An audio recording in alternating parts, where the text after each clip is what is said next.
Paul McCartney will be gracing the Pyramid stage at this year's Glastonbury festival. It's set to be one of the biggest acts of the festival, with him headlining the Saturday night of the show. The former Beatle recently revealed his nerves ahead of the show, admitting he is having a recurring anxiety dream. Speaking during rehearsals, he said, "It's actually a recurring dream of mine. I'm playing and people start walking out, and I'm trying to think of a song that will get them back. Do Long Tall Sally, quick. But they keep walking. Let's do Yesterday. It's typical performers' insecurities. I'd like to do a whole show of new songs, but that's for the anoraks in the crowd, that's for the deep fans. Those deep fans go right back to his Beatles days, when he, John Lennon, George Harrison and Ringo Starr were the biggest names in music. They all also enjoyed a lot of drug experimentation, and even though Paul wasn't best known for it, he still took part." Paul McCartney and marijuana. It's been heavily documented that Paul enjoyed marijuana, so much so that he even wrote the song Got to Get You Into My Life about his experiences with the drug. In the Barry Miles biography, Many Years From Now, Paul explained how he felt at the time. He said, "I'd been a rather straight working-class lad, but when we started to get into pot, it seemed to me to be quite uplifting. It didn't seem to have too many side effects like alcohol or some of the other stuff, like pills, which I pretty much kept off." Got to Get You Into My Life is really a song about that. It's not to a person. It's actually an ode to pot, like someone else might write an ode to chocolate or a good claret. However, the same biography also noted his experiences with another drug, one he eventually disavowed.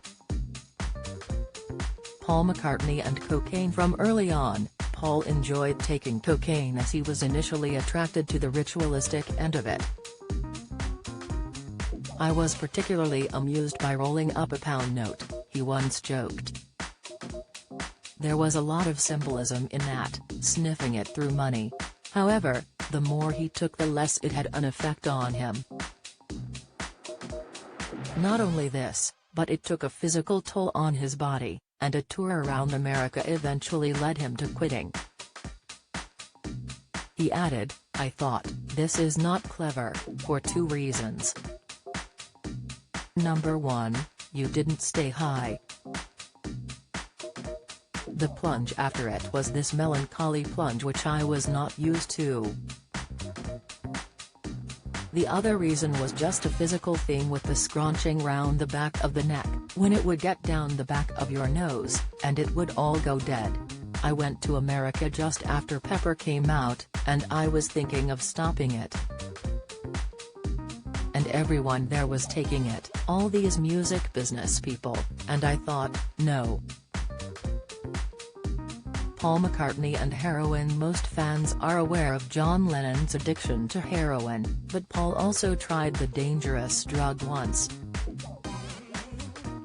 Back in 2004, he told the Daily Mirror, "I didn't realize I'd taken it, at first. I was just handed something, smoked it, then found out what it was. It didn't do anything for me, which was lucky because I wouldn't have fancied heading down that road." Paul McCartney and LSD. Despite the other band members being more prolific for taking harder drugs, Paul did admit to taking LSD 4 times back in the Beatles' prime. In fact, he was the first of the band to actually admit to taking it during an interview in the magazine Queen, saying, "After I took it, LSD, it opened my eyes. We only use 1/10 of our brain. Just think what we could accomplish if we could only tap that hidden part. It would mean a whole new world."